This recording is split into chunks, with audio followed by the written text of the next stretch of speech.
Ok, donc, bon, j'espère que vous avez installé le Bootstrap et jQuery.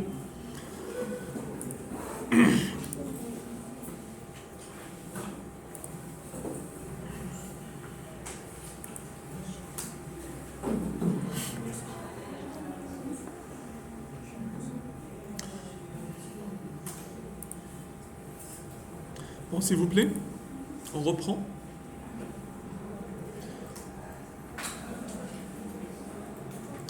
Bon, je disais tout à l'heure, donc là, Angular, c'est un framework pour créer la partie front-end des applications web. D'accord, donc là, qui utilise en fait le HTML, CSS, bon, les SAS aussi, donc le preprocessing et le TypeScript. Donc une application Angular, normalement, elle est composée de pratiquement deux grandes choses. D'accord. Il y a en fait ce qu'on appelle les components, ou bien les composants, et vous avez les services. D'accord. Donc là, vous avez deux choses. Vous avez les composants web, et vous avez les services. Bon, les composants web, on va essayer de les voir cette séance. Donc après, on va voir en fait les services. Donc là, les composants web, ce sont la partie affichable, ce que vous allez voir sur votre navigateur.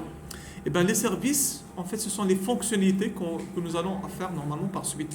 Et donc les fonctionnalités pour pouvoir c'est-à-dire insérer les fonctionnalités au niveau des composants, on va faire ce qu'on appelle les injections des dépendances. On va injecter les dépendances des services à l'intérieur des composants. Bon, cette séance, on va essayer de se focaliser sur les composants. Et ben, il faut savoir que les composants, ça se crée comme une arborescence, c'est une structure. D'accord. Vous avez le C1, ça c'est le premier composant, c'est le app component qui est créé au départ, le app component. Et dans le app component, vous pouvez créer autant de composants que vous voulez. Et chaque composant, ça peut contenir d'autres composants. Donc c'est une structure. D'accord. Donc chaque composant peut contenir plusieurs composants.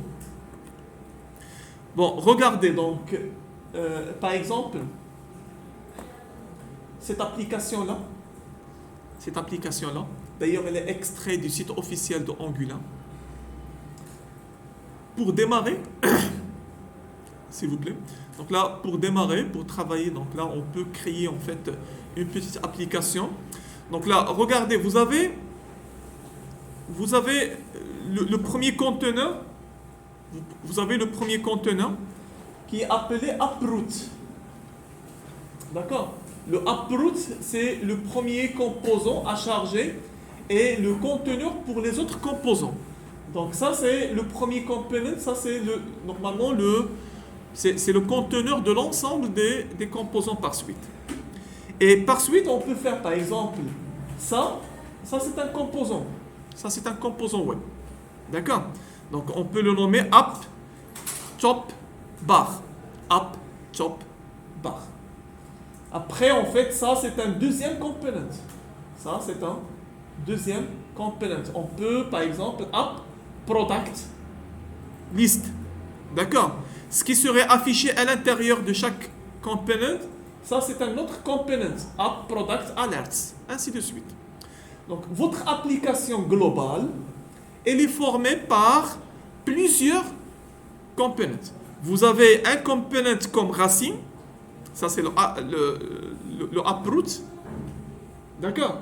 Et vous avez d'autres composants que vous allez normalement intégrer par suite. Sachez qu'un composant, d'accord, peut contenir d'autres composants. Est-ce que c'est clair? Donc c'est comme ça qu'on va former donc notre page HTML au niveau de Angular. Donc là, on va créer des composants, des components. C'est bon? Donc tout à l'heure, j'avais expliqué chaque nouveau composant que vous allez créer. Bon, je viens de créer par exemple le composant menu. D'accord? On vient normalement de créer un composant menu. Qu'est-ce que vous allez trouver dans ce composant-là? Vous avez la page HTML et la page CSS. Ça, c'est la vue. Ça, c'est la vue. Et vous avez le menu.ts, ça c'est le modèle. Les variables que vous stockez dans cette classe-là déclarées au niveau de component, ils seront visibles au niveau de la vue. C'est ça? Et vous avez menu.component.spec.ts. Ça, c'est uniquement pour faire des tests unitaires. Des tests unitaires, comme JUnit pour, par exemple, Java. Chaque component, je peux tester chaque component à part. D'accord?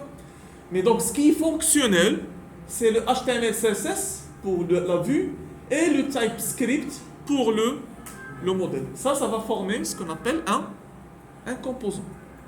D'accord? Maintenant, je veux créer un nouveau composant. Donc là, vous avez par exemple index. Le index, ça c'est la page qui est lancée au départ par le main.ts. D'accord? Bien sûr, donc là, le main.ts, elle va charger ce qu'on appelle le app component. Le app component, on va créer dedans Hello World. On va commencer avec Hello World. Par suite, on peut créer user item. Et par suite, on va créer user list. Donc regardez, ce sont tous des components. Ça, on ne l'a pas. Au départ, on ne l'a pas. On a uniquement le index.html avec le app component qui sont créés au départ. Ça, on va le créer nous-mêmes. Comment je vais créer ça? Comment je crée chaque component? On va utiliser la commande toujours ng. ng generate component. Ou bien, tout court, on peut, pour faciliter donc là, c'est-à-dire pour retenir la commande, ng gc. G pour generate et C pour component. Donc on peut écrire ng gc hello world. D'accord? Donc là, si vous faites cette commande-là, qu'est-ce que vous auriez? Donc là, on va créer, donc là, regardez, donc là, on va créer. On va essayer de créer. Je vais diminuer un petit peu la taille pour qu'elle soit un peu visible.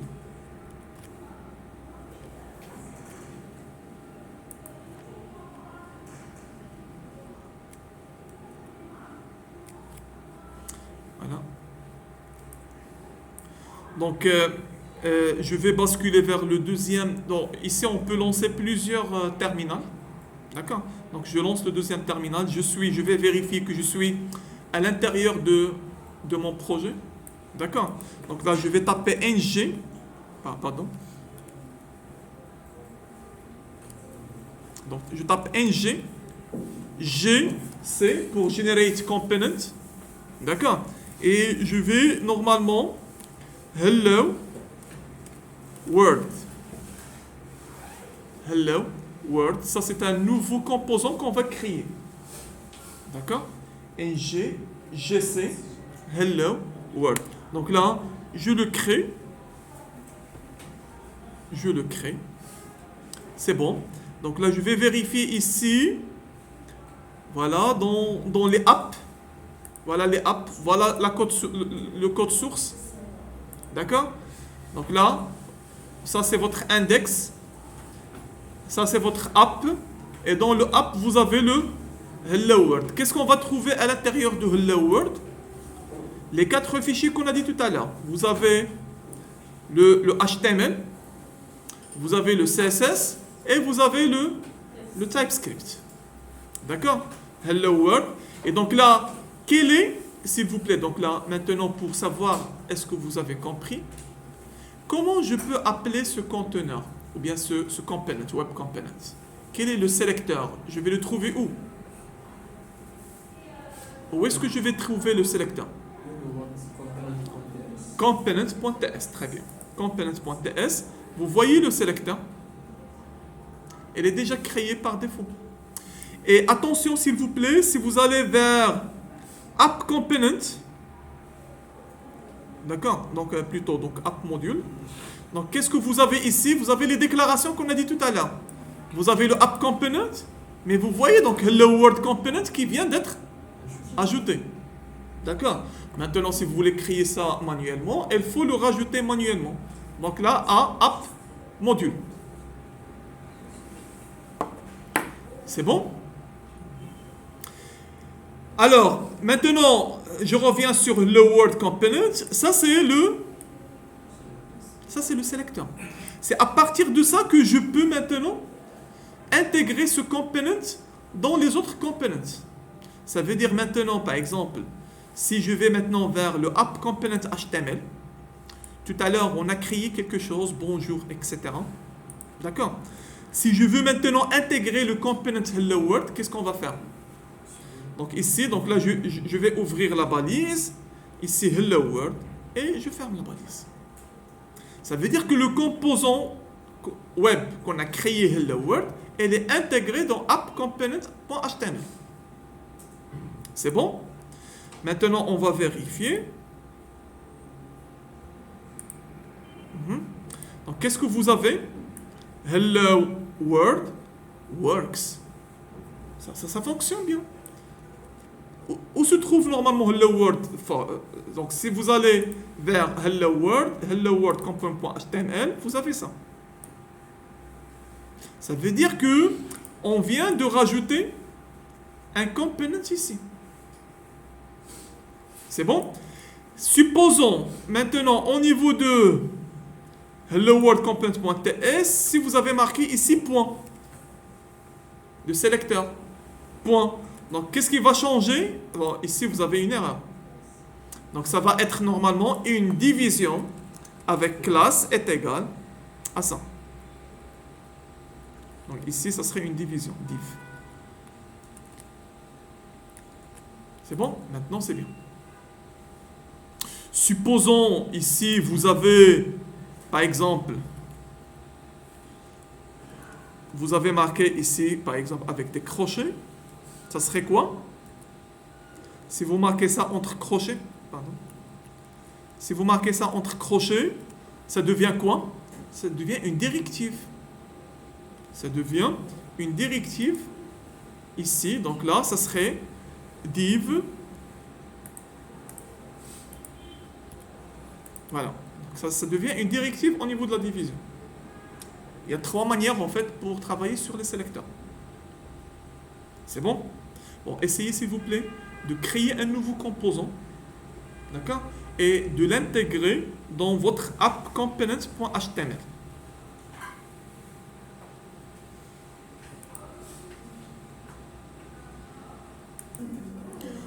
Bon, s'il vous plaît, si vous avez terminé, s'il vous plaît, bon, on va créer le deuxième component, ng, s'il vous plaît, votre attention. Donc, on va créer le deuxième component, ng, gc, user item. ng, gc, user item.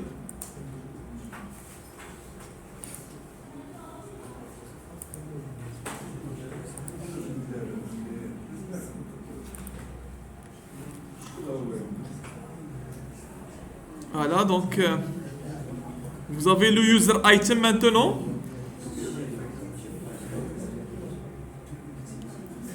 Votre attention, s'il vous plaît, ça c'est intéressant. S'il vous plaît, votre attention. La discussion marginale, normalement, ça ne se fait pas dans le cours. Donc, vous allez créer donc un nouveau donc là, composant web, user item, dans lequel, donc là, dans le HTML, dans la partie HTML, vous allez faire uniquement un paragraphe, bienvenue. Et donc là, vous allez voir ce format-là. Voilà, donc là, user item. Bon, au lieu de ça, donc là, normalement, vous supprimez donc le paragraphe et vous mettez ça.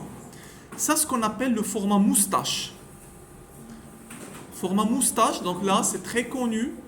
Donc, vous allez voir pourquoi j'utilise name à l'intérieur de 2 brackets. Regardez, s'il vous plaît. Chaque composant, s'il vous plaît, donc là je répète, s'il vous plaît, chaque composant que vous créez, vous avez 2 parties qui sont complémentaires. Complémentaires, ça veut dire l'une complète l'autre. D'accord? Vous avez le modèle qui est représenté par le TypeScript et vous avez la vue qui est représentée par le HTML et le CSS. D'accord?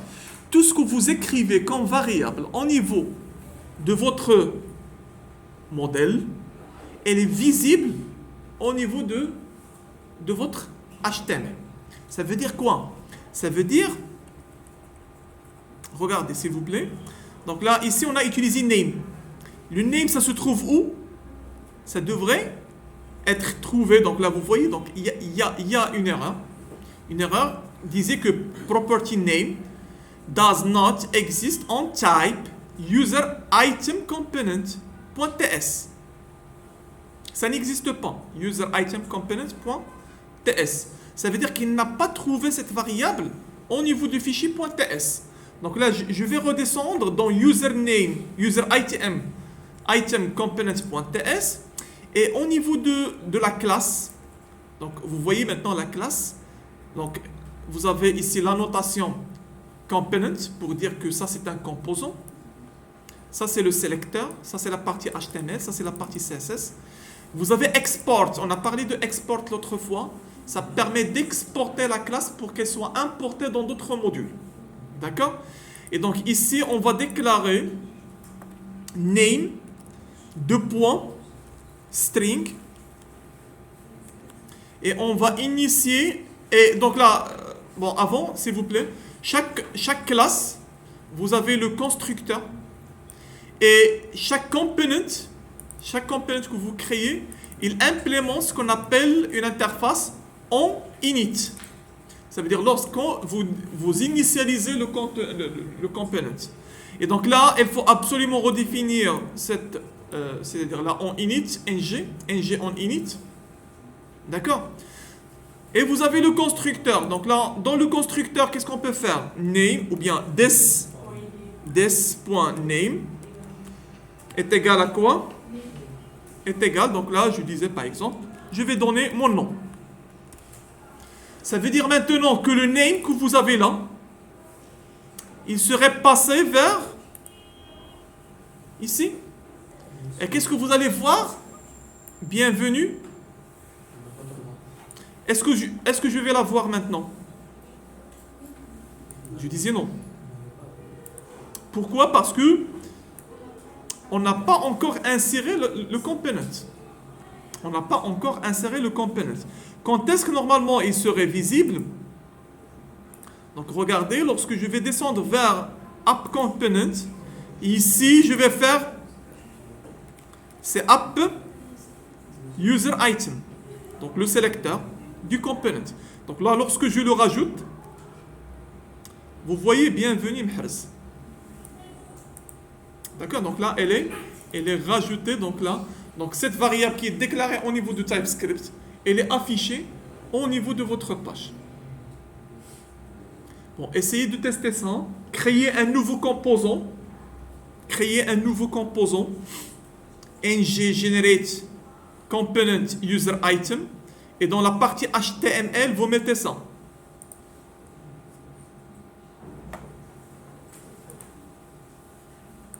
La partie HTML, vous mettez ça.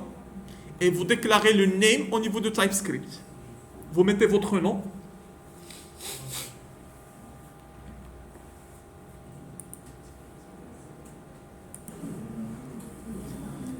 Bon, on avance par rapport à ce qu'on a fait.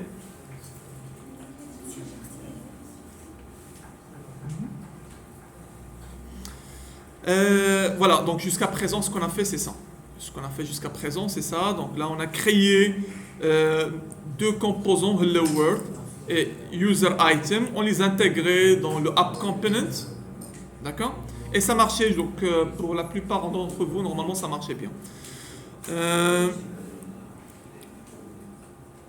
Maintenant, vous allez créer une troisième et un dernier composant.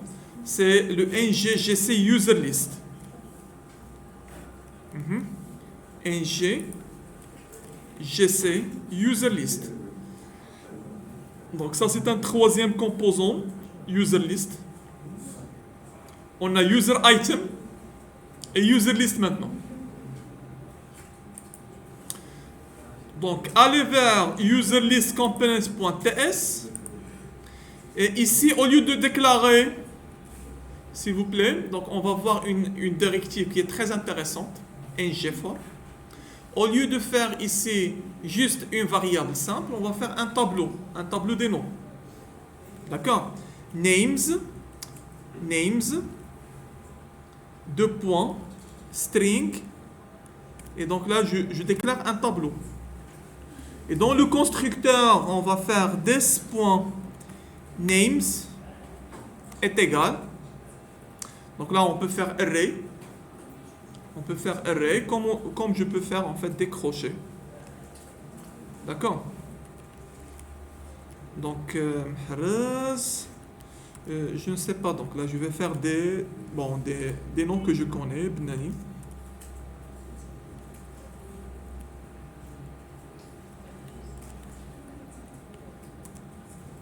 Azami. Voilà, donc juste normalement un tableau des noms. Je crois vous n'avez pas de problème là-dessus. Donc on a créé ici un attribut sous forme d'un tableau des chaînes de caractères. Où? Non, ici? Ah, non. Bon, c'est pas grave, non, c'est pas grave. Je le prends. C'est pas grave. C'est bon comme ça? Maintenant, s'il vous plaît, au niveau de le même composant, je vais aller vers userListComponent HTML. Regardez ce qu'on va faire. Bon, si je veux par exemple afficher les trois éléments du tableau. Si je veux afficher les trois éléments du tableau, donc là, on peut les afficher sous forme de UL, classe. Puisqu'on utilise donc là Bootstrap, item group,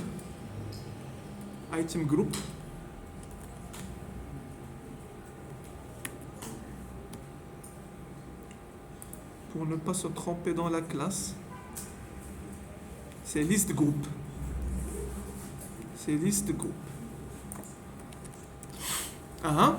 Donc ça c'est le UL. Et qu'est-ce qu'on doit faire au niveau de UL?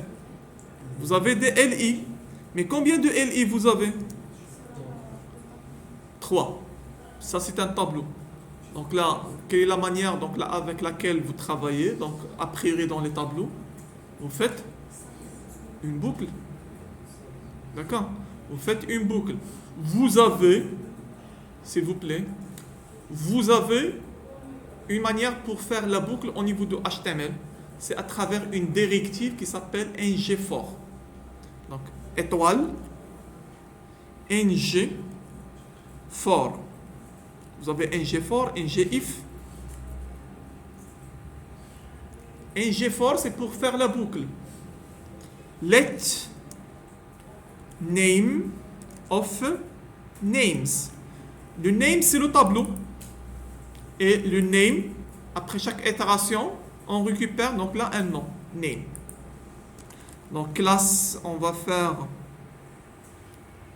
list item, je crois list item group, list group item, list group item.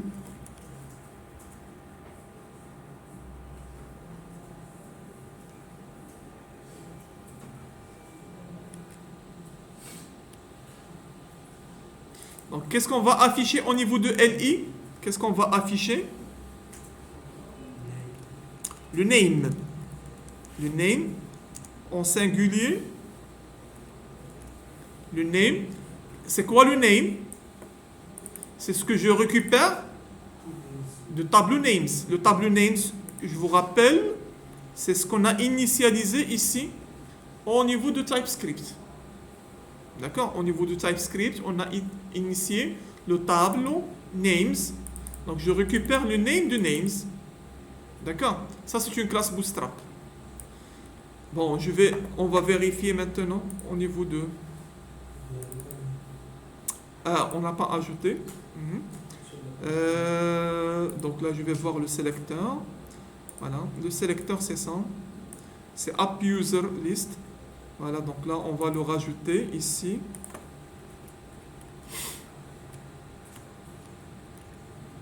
Voilà, donc là, vous voyez les noms. Ça, ce sont les LI, les noms. Voilà, les trois noms que j'ai normalement mentionnés dans le tableau. Sachez que maintenant, si j'ajoute un nom, ça va s'ajouter automatiquement à la liste. Par exemple, Rami. Rami. Voilà, donc là, elle est ajoutée. Donc, là. Donc ça, c'est une boucle. Donc là, je répète cette directive-là, le ng-for. Le ng-for, c'est une directive qui nous permet de faire une boucle. Bon, je ne sais pas si vous avez fait G2E, non? G2E, vous avez la bibliothèque GSTL. Donc aussi, donc là, on peut faire C for H. D'accord? Donc là, on peut faire une boucle, une directive, d'accord, à l'intérieur de HTML. Bon, pour J2E, c'est GSP. C'est bon? Bon, essayez d'implémenter ça. Essayez d'implémenter rapidement ça.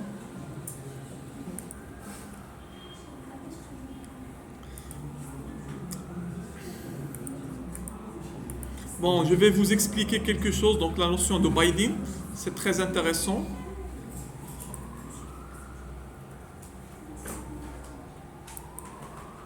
Bon, data binding, le data binding.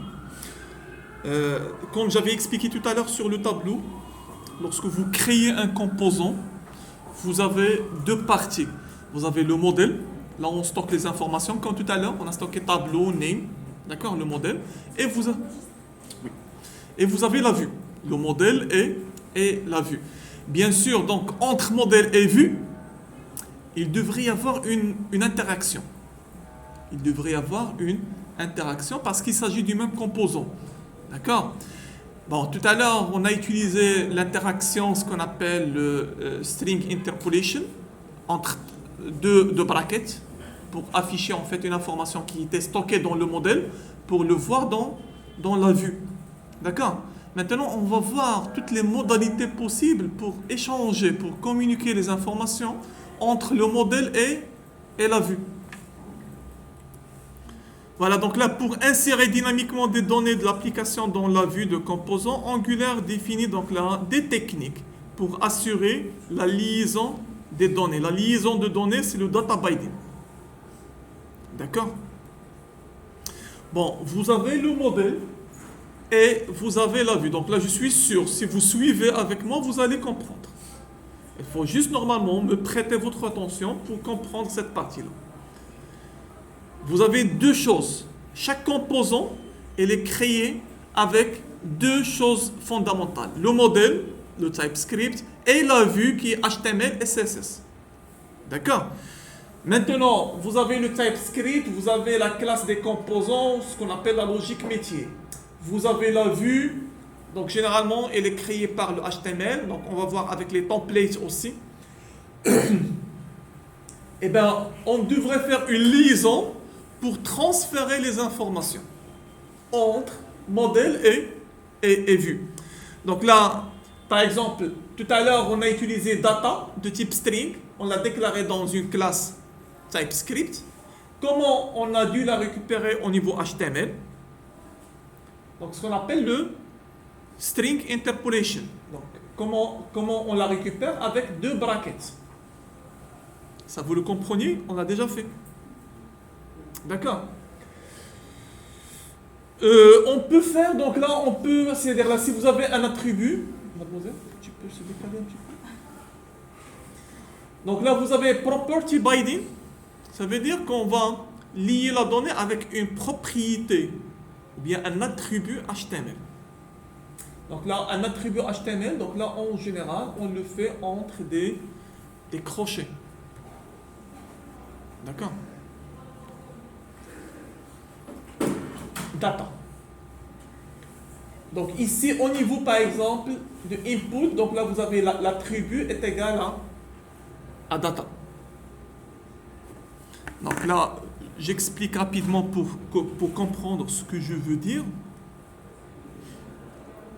Voilà, donc, supposons au niveau ici de user item component HTML. Ici, je vais déclarer un input, d'accord, du type, par exemple, checkbox.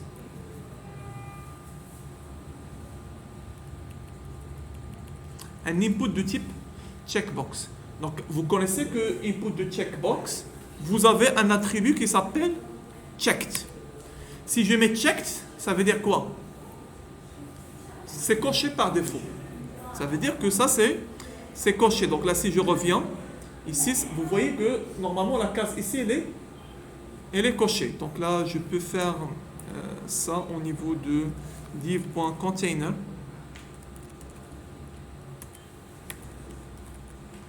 Pour mieux voir ça. Voilà. Donc ici, vous voyez, c'est coché par défaut. C'est checked. D'accord? Bon, je veux que normalement, cette case-là soit cochée, d'accord, par le biais de userListComponents.ts. Donc, regardez ce que je vais dire. Par exemple, je vais déclarer ici, par exemple, je vais dire que ça c'est coché par exemple. Coché. Donc coché c'est un booléen. Donc au départ c'est true. Coché c'est true. Bon, qu'est-ce qu'on va faire? On va lier cette donnée. Donc tout à l'heure on a deux données. On a name et on a coché. Donc tout à l'heure pour name, qu'est-ce qu'on a dit? Donc là je vais juste faire name ici. Name ou bien nom est égal bien donné, data, string. Donc ça c'est une donnée. Ça c'est une donnée. Regardez, vous avez ici un tableau, vous avez data de type string et vous avez coché de type boolean. Si vous voulez se servir de data, ici au niveau de component, user item. Ici, non, on est en train de faire ça ici. Bon, pardon, je me suis trompé. Donc là, on va déclarer ça ici. D'accord, donc là, je vais déclarer ça. Donc ici, c'est nom. Ou bien c'est, bon, plutôt c'est data. Donc là, ici, je vais enlever ça. Checked.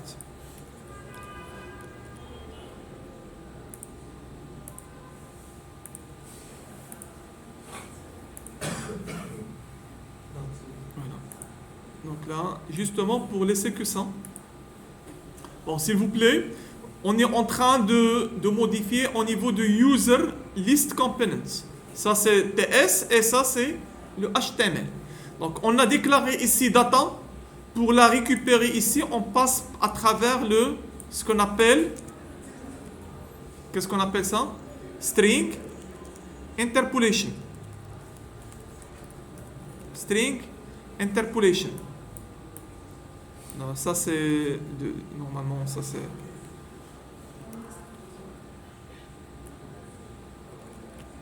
C'est bon?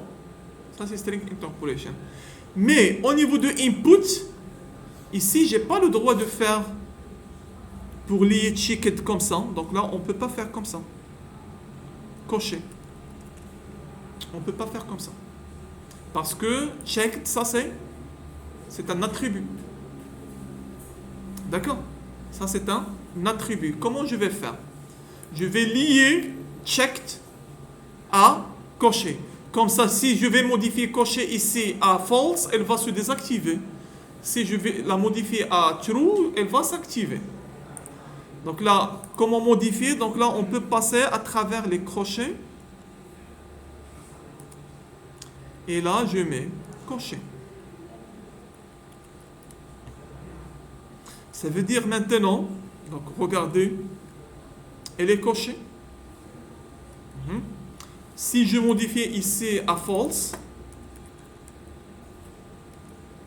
elle est décochée. Ça, c'est juste pour vous expliquer que si vous avez des attributs à l'intérieur des éléments HTML, il faut passer par des crochets. C'est bon? Il faut passer par des crochets et non pas par string interpolation. String interpolation, si vous passez à travers, donc là, si vous voulez afficher à l'intérieur de l'élément, c'est pas au niveau des attributs. Voilà. Donc ça, c'est en fait la première manière. La première manière, ce que je viens d'expliquer tout à l'heure. La première manière, c'est ça. La première manière, c'est à partir de TypeScript, je vais véhiculer les informations vers HTML. D'accord? Donc vous avez une information ici et vous voulez la véhiculer vers la vue. S'il s'agit normalement de quelque chose que vous allez afficher à l'intérieur d'un élément, vous faites format moustache. Si vous avez des attributs, il faut mettre des accolades. C'est bon? Maintenant l'inverse. L'inverse. Supposons ici vous avez un bouton. Vous avez une image, un bouton. Lorsque vous cliquez sur l'image, sur le bouton, vous allez appeler par exemple une méthode qui se trouve au niveau de TypeScript. Donc comme on l'a fait en TypeScript, donc là l'autre fois, en TypeScript, donc là vous par exemple vous survolez sur l'image et elle devient transparente par exemple. Ça c'est un événement. Et donc supposons que vous avez ici un événement et cet événement là lorsque vous le déclenchez, vous allez faire appel par exemple à une fonction qui se trouve au niveau de TypeScript. Donc ça c'est React to User Event. Donc si vous avez un événement, c'est l'inverse maintenant, c'est à partir de la vue, d'accord? On va faire appel au modèle.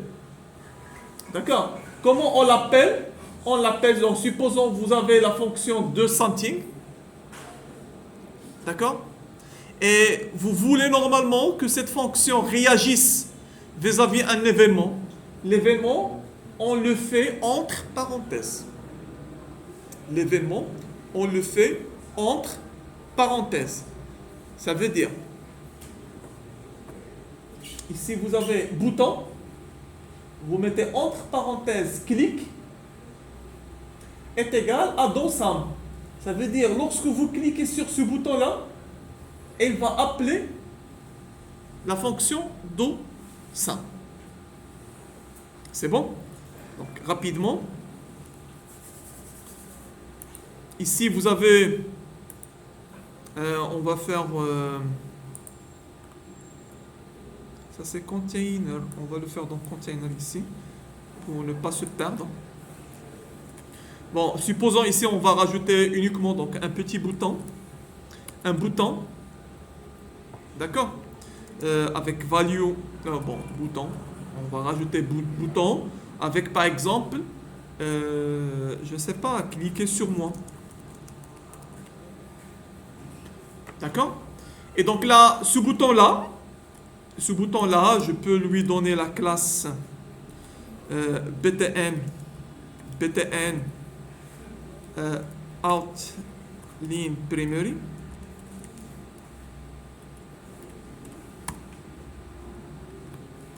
Ce bouton-là, voilà, c'est ce bouton-là.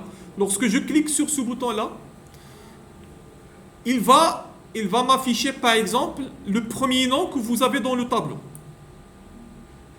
Il va m'afficher le premier nom du tableau.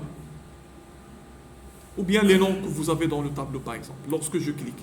Et donc là, lorsque je clique ici, donc on va faire une fonction. Donc une fonction par exemple print. Alors dans print, qu'est-ce que vous allez faire? Donc alerte, on va afficher le tableau des noms, ça se voit, c'est names. C'est names. Point. Donc ici on peut faire par exemple ok, donc ça c'est... Voilà, donc là, je le laisse par exemple. Je prends uniquement le premier nom. Je vais afficher le premier nom. Donc, je mettais ici this.names. Donc ici, on peut faire par exemple join pour afficher l'ensemble. Join, je vais joindre les noms avec par exemple des traits d'union. Il va afficher les noms avec des traits d'union. Bon, quand est-ce que la méthode serait appelée? Hein? Donc là, l'événement, ça serait ici, au niveau du bouton. Dès que vous faites ici des parenthèses, vous avez les événements ici. Vous avez les événements. D'accord? Mouse enter, mouse down, mouse leave, etc. Donc là, ici, on va faire on clique. On clique, qu'est-ce qu'elle va appeler? C'est print. D'accord? On clique, ça va appeler le print. Donc ici, je clique sur le bouton, elle affiche les noms. Hein, séparés par des traits d'union. C'est bon? Donc ça, c'est pour les événements. Donc maintenant, qui a invoqué l'événement? C'est-à-dire là, le flux des données, elle est véhiculée à partir de la page HTML. Donc je clique et elle appelle en fait la méthode qui se trouve au niveau de TypeScript. D'accord? C'est maintenant à partir de la vue vers le modèle. Est-ce que c'est bon? Hein? La dernière chose, et ça on va essayer de le détailler la prochaine séance. On va essayer de le détailler la prochaine séance.